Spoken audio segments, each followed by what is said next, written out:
My understanding is this conference used to be in Indianapolis. I wouldn't have actually had to drive up if I'd written my book sooner. America, unlike Europe, never had a state church. But for most of our history, we did have a sort of softly institutionalized generic Protestantism as our default national religion. So if you think back as recently as the 1950s, about half of all adults attended church every Sunday.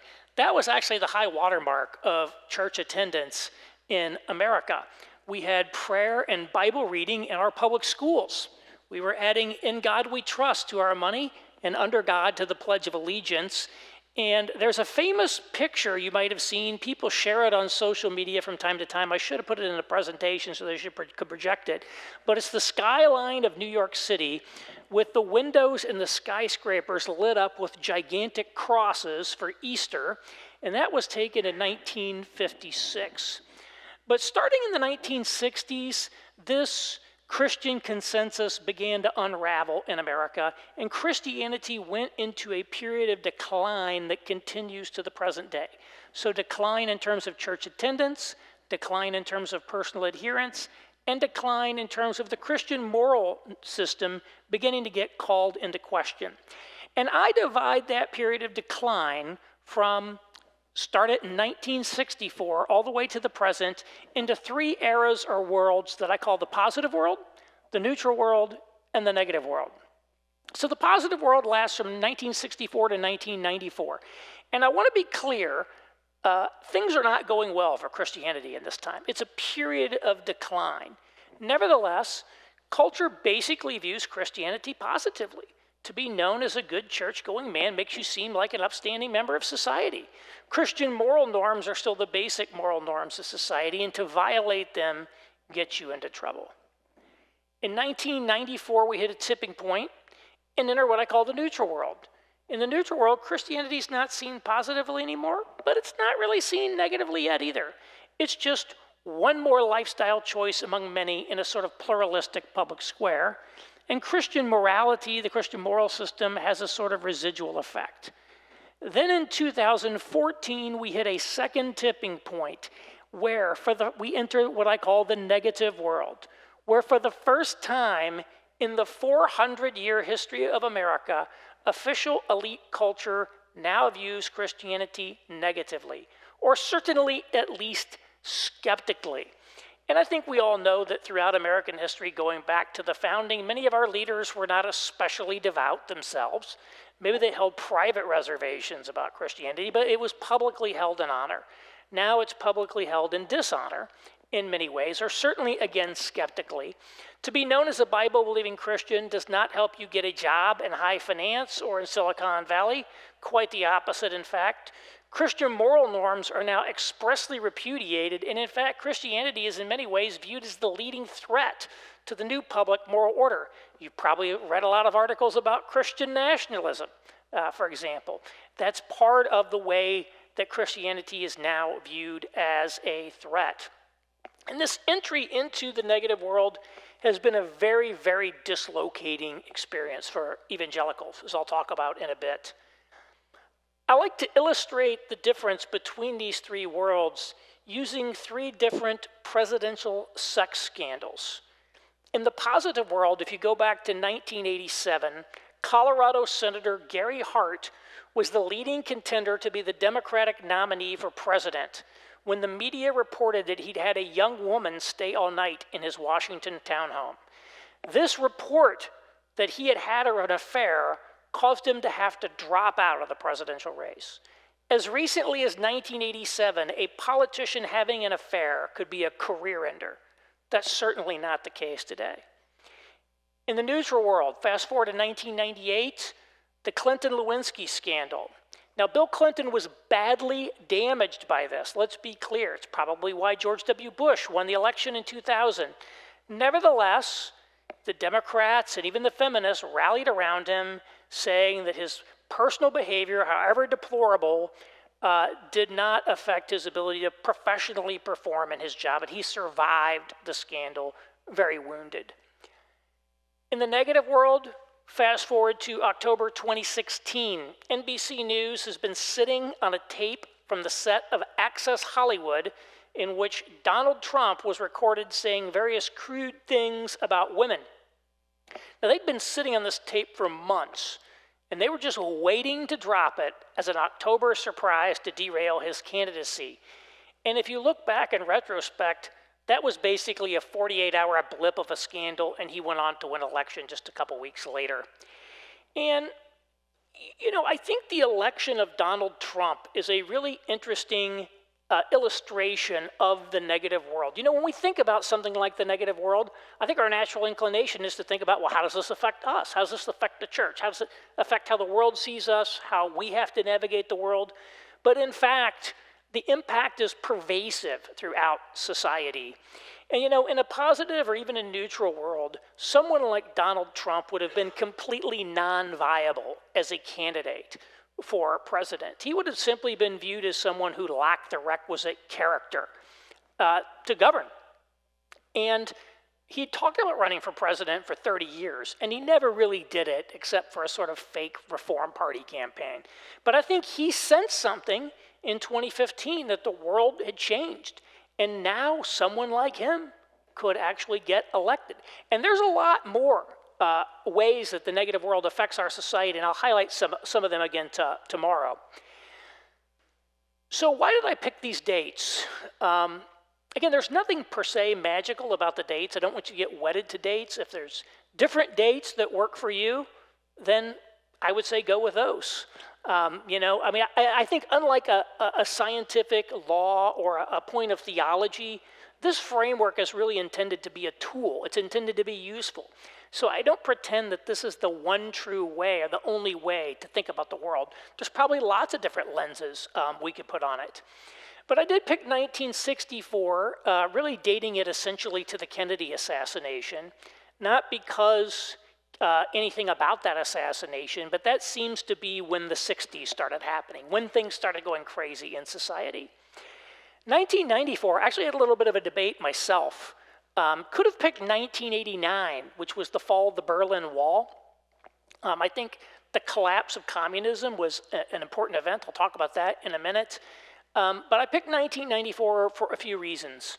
The first is it was the year of the Gingrich Revolution, in which Republicans took control of the House of Representatives for the first time in decades.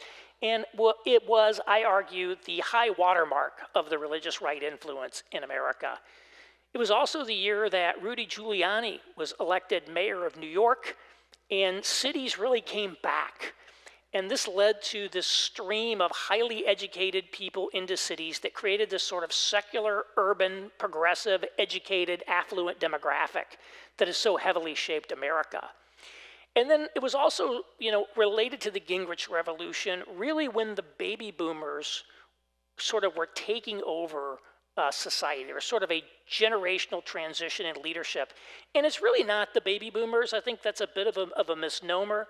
It's really the people born between 1940 and 1955 who have dominated American life for 30 years now. So that includes Gingrich, it includes Clinton, it includes Chuck Schumer, Nancy Pelosi, Mitch McConnell, Joe Biden, George W. Bush, Bill and Hillary Clinton, tons of people born in a relatively narrow period of time. And that was really the transition in that era. 2014, I think, is a little easier to see. Obviously, 2015 was the Obergefell decision that legalized gay marriage. And that sort of is what essentially institutionalized the negative world in America. So I think the cultural shift happened slightly before that. 2014 is also the date that Matthew Iglesias, who's a sort of a leftist pundit, he said it was the start of the Great Awakening, where there was this huge kind of turn into a new rhetoric around race. Researchers have done a lot of analysis of words in the newspapers and found that terms like white supremacy and structural racism soared. Mentions of those started soaring around this time, which notably predates Donald Trump. So it couldn't have been a reaction to Trump. And of course, Trump's candidacy was happening there. And Also, NYU professor Jonathan Haidt, some of you might be familiar with him, he says 2013 is when he noticed things getting crazy on campus. So I think we can debate the precise year, but something really did shift profoundly in the culture during President Obama's second term. So what caused this negative world to come about? And I don't give an answer to that because I'm not one of these where did it all go wrong kind of people. There are various theories. Rod Dreher and his Benedict option, and he didn't invent this, but he glommed onto the idea that it was William of Ockham and nominalism in the Middle Ages that sort of was a big shift. Obviously, if you listen to Catholics, they'll say the Protestant Reformation. Some people say the Enlightenment. I see something like the emergence of the negative world or secularization as sort of a contingent outworking of events, happening over the courses of, hundreds of years, perhaps. If you think of Charles Taylor's massive work, A Secular Age, he sort of tells a story of that nature. And so I don't think we can say this is what caused it. But I want to highlight a couple of key milestones along the way I think that were important. The first was the collapse of the old Protestant establishment, or the sort of WASP elite, the white Anglo-Saxon Protestants. And again, up through the 1950s, America really had been dominated by a sort of hegemonic upper-class establishment of these WASP families. And while there had been a lot of changes in that over the course of American history, there was also some important continuity. So the president of Yale during the Vietnam War was a guy named Kingman Brewster. Kingman Brewster was the 11th generation descendant of Elder William Brewster of the Mayflower. There were members of the Adams family that were still very prominent in American society well into the mid-20th century. I think Charles Francis Adams IV was the last famous Adams, and he was the CEO of Raytheon, the defense contractor. And in the 60s, this establishment collapsed. And not for nothing was there a Protestant in their names. Now, many of these people were not, again, religious. Many of them, if they had a religion, it might have been a liberal theology. Former Secretary of State John Foster Dulles, for example, was very active in the Presbyterian Church on the modernist side of the fundamentalist modernist controversy. And yet Protestantism was very important to them. Infamously, they blackballed Jews from their country clubs and things of that nature. There was certainly kind of an anti-Catholic sentiment as well. And so long as these people were running America, they certainly would never have allowed an anti-Christian or anti-Protestant view to take hold, because it would have destroyed one of the things that made their community what it was. I think the other thing that I think was super important was, again, the collapse of the Soviet Union. Why were we adding In God We Trust to our money in the 50s? Why were we adding Under God to the Pledge? It was the Cold War. The Cold War is going on. Communism is an avowedly atheist, materialist system, and Christianity was part of the West's moral war against the Soviet Union. So as long as the Cold War is ongoing, we really could not have gotten rid of Christianity. After the collapse of the Berlin Wall, the fall of the Soviet Union, that provided our society, our elites, with the ability to unbundle Christianity from what it meant to be a Western liberal democratic society. So how did evangelicals respond to this period of decline? And first, I think arguably evangelicalism is a product of this decline in this respect. Back in the 1950s, it was really the mainline denominations that dominated the religious life of America. And again, when Christianity went into decline, they really saw a major loss of adherents. People stopped attending, and they're continuing to just slowly fade away. They were never able to respond. It was this neo-evangelical movement that was more adaptable and was really able to come in and fill the vacuum left behind by the retreat of the mainline denominations. And I think that superior adaptability of evangelicalism is one of its greatest assets. Again, it's often criticized. We're accused of, being too fad-driven, too getting blown away by the cultural currents, and yet this adaptability is really a key strength as well. And I identify three main strategies that evangelicals developed during this period of decline. Two in the positive world, one in the neutral world. And in the positive world, these were the culture war and seeker sensitivity strategies. And in the neutral world, it was cultural engagement. So I'll talk a little bit about those. The culture war strategies, the religious right as we know it, it emerged in the late 1970s and into the 1980s as part of a movement that was known as the New Right. You may have, if you're reading the papers, hear about a New Right movement today, but there's nothing older than the New Right. There's always a New Right movement. But the most famous one was from the late 70s, early 80s. And this group of people led by, say, Jerry Falwell, Pat Robertson, they saw that things were not going well for Christianity, and their response was to fight back. We're going to mobilize politically to take back the country.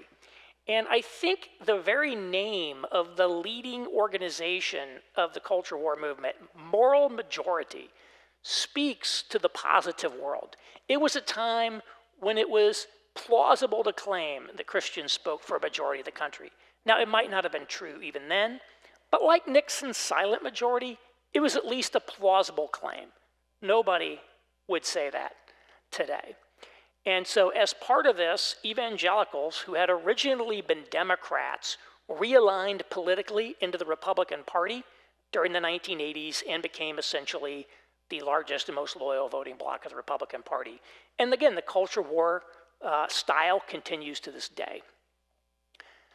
A second strategy was the seeker sensitivity strategy, pioneered by people like Bill Hybels at Willow Creek Church in suburban Chicago and Rick Warren at Saddleback Church in Orange County. These people saw that folks weren't going to church, and their response is, well, why don't we give them a church that they'll attend?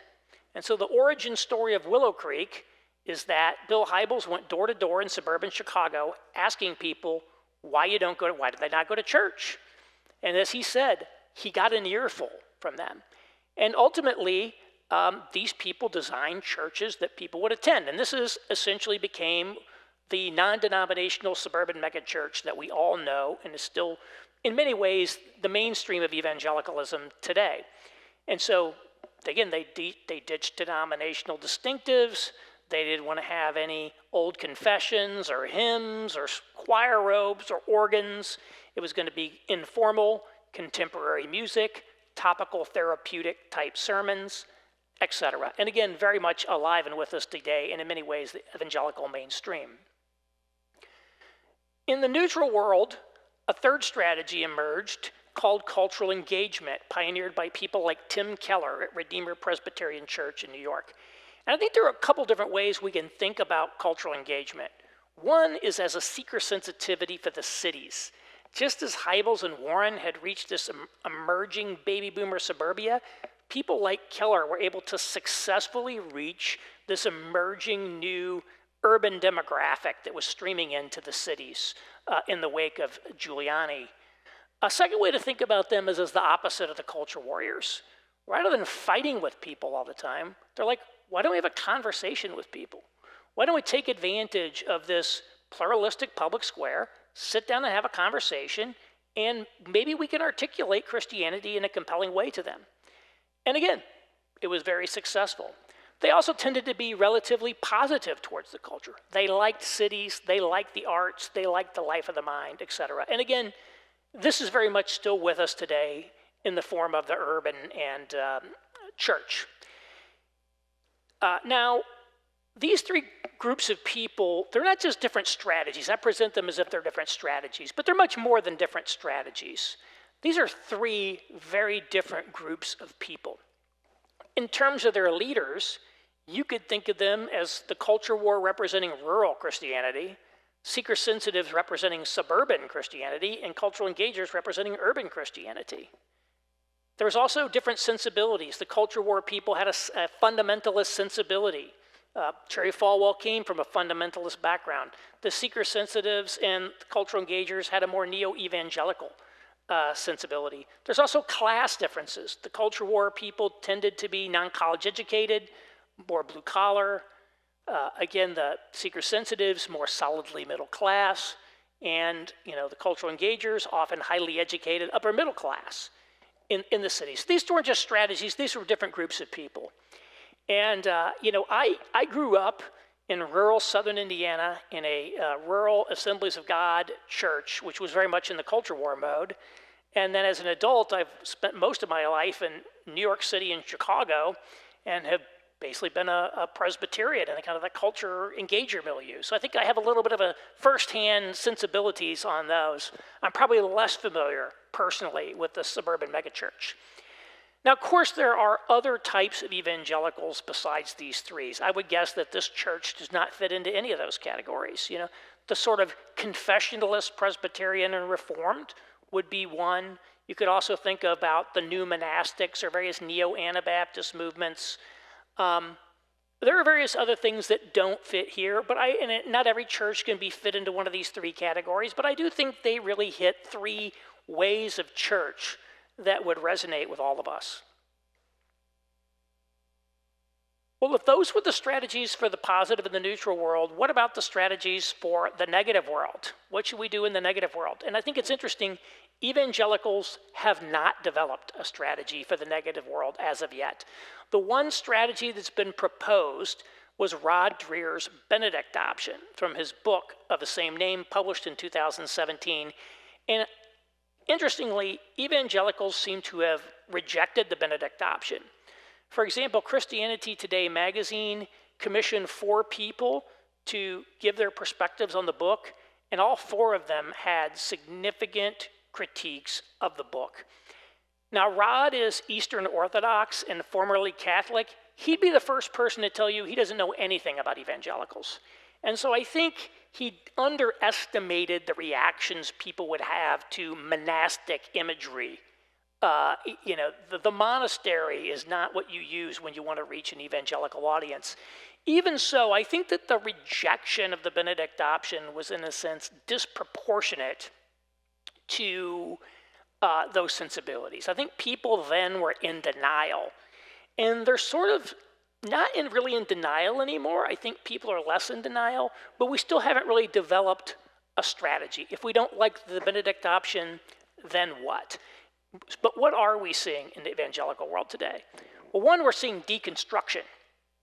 I don't think that we would see this big deconstruction movement if we were not in the negative world. I think the emergence of the negative world is deeply tied in with the deconstruction movement, no matter what the deconstructors would tell you.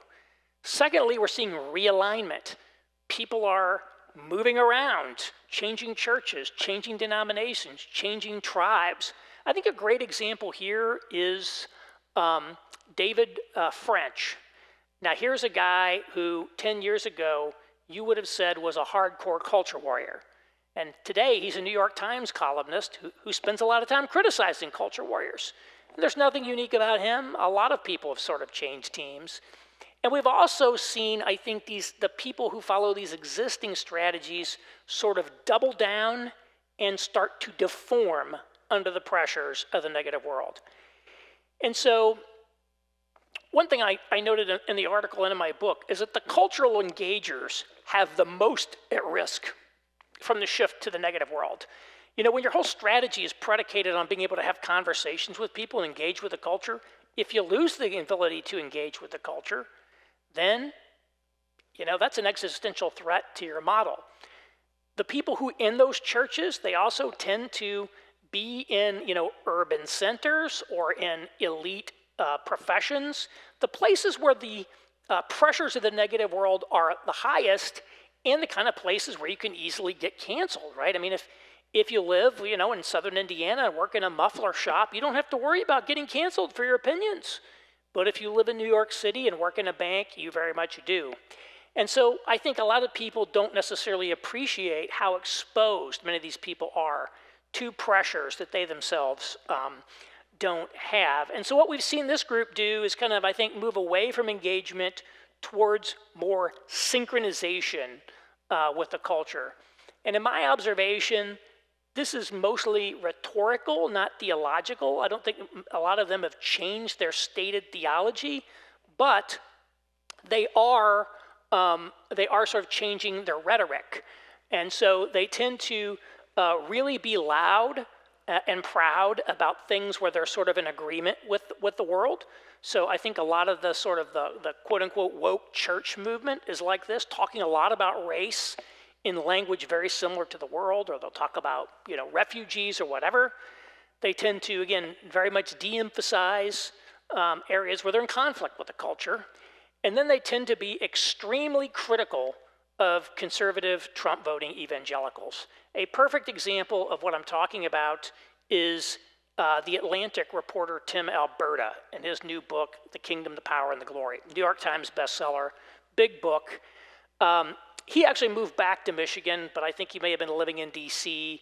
He's an evangelical son of an evangelical preacher, working in elite media.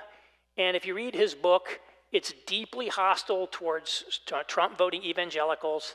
He actually talks a lot about Christian theology and even gives like Greek word studies of the New Testament. And yet he never once that I saw said anything about Christianity that would make it conflict with secular elite ideologies. He's very careful on that point. And so that's what you sort of see. Now, as for the culture war people, I think they've also doubled down. Their sort of belief is, well, we have not yet begun to fight. We're going to take the gloves off. We're serious this time. We're going to vote for Trump. Trump's going to take them down. And, we don't want to conserve anything. We want to have a revolution. And actually, that's the very similar language that the New Right used back in the late 70s and early 80s. It's amazing how many of the same things get said. But again, they've also deformed in the sense that these are the people who would have been most likely to say that someone like Bill Clinton was simply morally unqualified to be president. He simply lacked the requisite character, nothing else mattered. But then when it came to Donald Trump, it's a little more realpolitik. It's like, well, we can't let Hillary win, can we? And keep in mind, Donald Trump used to own gambling casinos, which 30 years ago would have been like a non-starter, I think, in the evangelical world. And, again, they're very critical of the cultural engagers. And so what's happened is the culture war has essentially moved internal to the church. And there's a lot of intra-evangelical conflict, again, realignment and deconstruction. And what I would suggest is what we really need to do is take a step back and think about what does it mean to live in the negative world? What are the strategies that we can come up with that are sort of native to the negative world? And there may be things we can carry over. I think each of the three strategies got some things right. The culture war people understood that sometimes you have to be willing to be unpopular with the world. I think what the seeker sensitives got right is, hey, let's not put artificial barriers between people and the gospel. Let's bring people to Jesus. And again, the cultural engagers, they understood the value of the life of the mind and things of that nature. And so I think there's things we could learn from all of them, but we also need to think about what does it mean to live in the negative world as a church. And so I actually spend 75% of my book, Life in the Negative World, talking about that. And I give a number of ideas across three dimensions: the personal, the institutional, and the missional. So how should we live as individuals and families? How should we, conduct church, ministry, businesses, etc., schools? And then how should we do mission and engage in the world around us? But I want to highlight just three themes in closing that I think are ones we should be thinking about for the negative world. The first is to adopt a posture of exploration. The second is to rebalance away from relevance and transformation to counterculture. And the third is to remain prudentially engaged. So the first is to adopt a posture of exploration. And if you think back what I told you about Bill Hybels, this idea of going door to door and asking people why they didn't go to church, I don't think that sort of approach is going to work today. And he was a businessman's son, and a lot of what he did was sort of like a business strategy. He did market research. He looked at the competition, saw that they were not serving the market, and he designed a product to exploit the space, that wasn't being served. But I think things today are a lot more fundamentally uncertain. I think we're a lot more like the Lewis and Clark expedition. This negative world, there's nothing more common maybe in Christian history than being disliked, even being persecuted. And in fact, that's the norm in much of the world today. Certainly in China, you could end up in prison for being a Christian. There's sectarian violence in places like Nigeria and even India. But we've never experienced that in America. And I want to be clear, I don't think we're ever going to experience that kind of persecution. I don't like to use the language of persecution. Nevertheless, this idea that we're sort of viewed negatively, or there might be a social cost of being a Christian, it's an unfamiliar place. And the example I like to use from the Bible is the ancient Israelites crossing the Jordan River into the Promised Land. This is a generation that had spent their entire life in the wilderness. And it wasn't great in a lot of ways, but it was certainly very familiar, right? They knew every morning the manna shows up, you keep 2 days worth on Friday, and all. They had that down. And now they're going to cross into a place they've never been, a place they've never seen, and they know it's full of people who are pretty fearsome and aren't going to give it up without a fight. And I like that line from Joshua, where as they're going to cross the river, it says, "Follow the ark, because you have not been this way before." And I think that's us, We have not been this way before. So we need to follow Christ and be comfortable walking by faith, not by sight. And so adopting that posture of understanding that we're in a new territory and we have to explore that territory. And we're not going to be able to give a 50-point plan. I wish I could give you the 50. Here's the plan. I don't think there is a plan. I think, we need to be much more walking by faith than by sight. The second point about rebalancing away from relevance and transformation to counterculture, I'm not going to talk about tonight because that's going to be the topic of my talk tomorrow. But I wanted to plant that idea in your head. And then the third point was about remaining prudentially engaged. And when it comes to engagement in the world, there seem to basically be two approaches. Again, the culture war approach is to sort of double down and try even harder. The problem is when you're a moral minority, not a moral majority, the public does not support our agenda. And I think we've seen that on abortion. Every single time abortion has been up for a vote since the Dobbs decision, the pro-abortion side won handily. And that's true even in deep red states like Kentucky. So you have to face the fact that our ideas aren't popular. That's part of what it means to be in a negative world. Then there's sort of a second group of people who are promoting a sort of Anabaptist inflected disengagement. And so you'll hear a lot of things like, we're citizens in heaven, we're not citizens of the United States.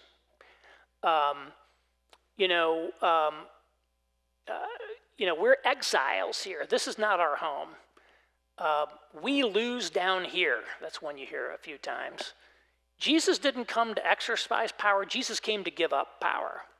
And so the sort of general thrust of all this rhetoric is the idea that any attempt to acquire or use power in any way in the world is essentially not Christian.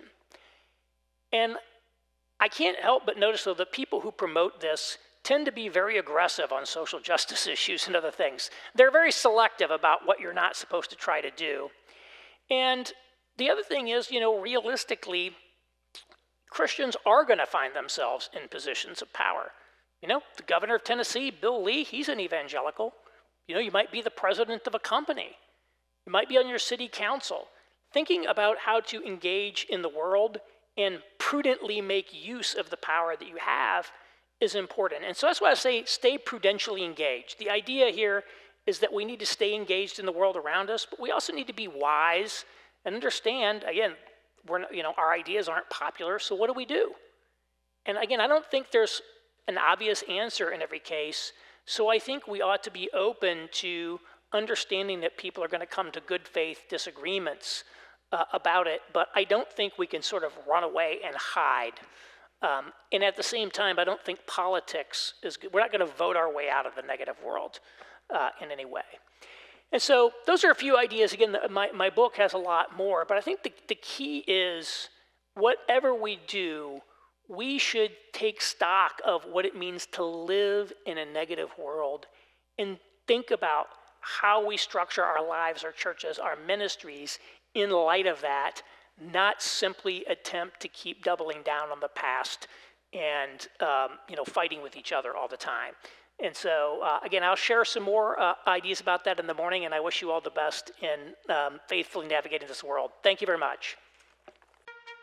You're watching a special presentation of PCRT online. Would you consider helping underwrite the expense of producing this and future conferences? Go to alliancelive.org to make a donation, and as a thank you for your one-time gift of $35 or more, we'll send you the audio from this conference. Again, visit alliancelive.org to make a gift. Thank you.